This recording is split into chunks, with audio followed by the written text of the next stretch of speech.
손정빈의 클로즈업 필름. 결국 문제는 기차 오리엔트급 살인. 영화 오리엔트급 살인. 감독 케네스 브래나은, 네거사 크리스티가 1934년 맨호운 원작 소설에 의하고 기품 있는 풍미를 그대로 살려낸다.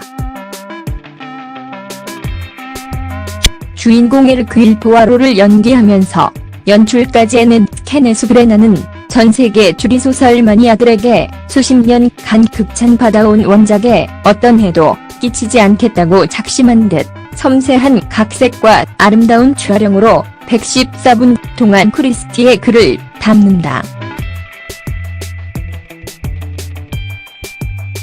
엉성한 수사물이 판치는 영화계의 이 작품은 그 무게감만으로도 인상적이다.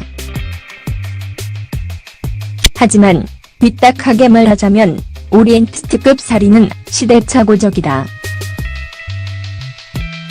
그동안 수사물은 네거사 크리스티와서 코난 도일의 시대를 지나 각종 영화 드라마를 통해 빠르게 진화했다.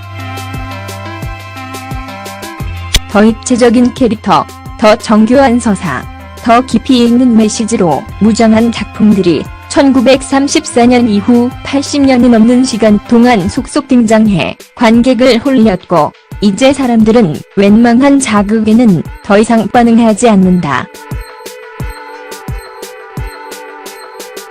과거에 머물러 있는 브래나 감독의 정직한 연출이 원작의 특별한 애정이 없는 대다수 관객까지 흡수할 수 있을지 알 수 없다는 말이다. 터키 이스탄불에서 영국 런던으로 향하던 기차가 산사태를 만나 멈춰선다. 그날 밤 사업가 라쳇 존이 이 객실 안에서 살해된 채 발견된다. 용의자는 1등석의 탑승객 13명.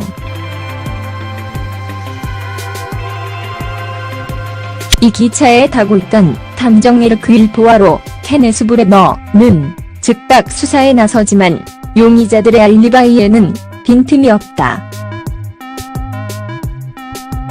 사건이 미궁에 빠져가던 중 포아로는 용의자들을 신문하다가 라쳇이 5년 전 발생한 아동 납치 살해 사건의 범인이었다는 걸 알게 되고 용의자 모두의 사건과 관계 있다는 걸 눈치챈다. 케네스 브래나부터 조니 뎁, 주디 벤치, 페넬로페 크루즈, 윌럼 더포, 미셸 파이퍼, 데이지 리들리, 조시 게드 의 천재 발레리노 세르게이 볼루닌까지. 오리엔트급 살인의 조호화 캐스팅은 단순 눈요기가 아니라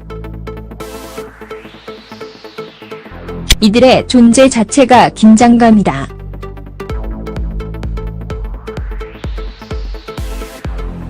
관객은 배우의 이름값에 영향을 받기 마련인데 용의자가 모두 유명 배우라는 균형은 그들 중 누구라도 범인이 될 수 있다는 의심의 시작점이 된다.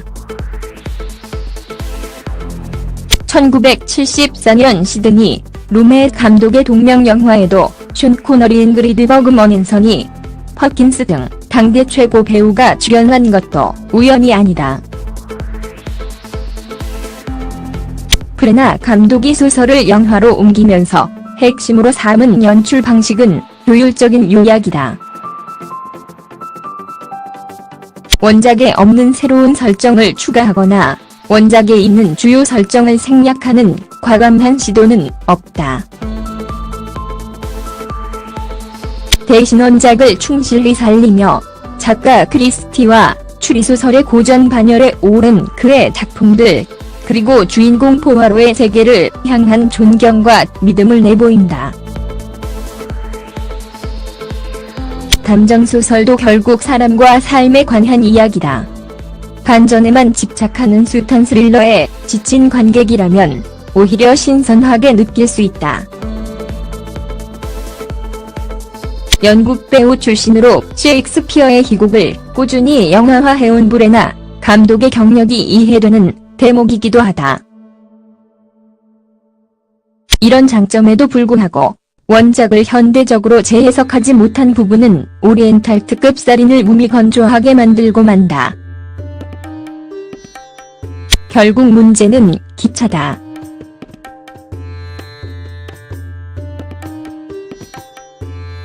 정해진 시간에 오차 없이 출발 도착하는 기차는 이성과 합리의 근대성을 상징했다.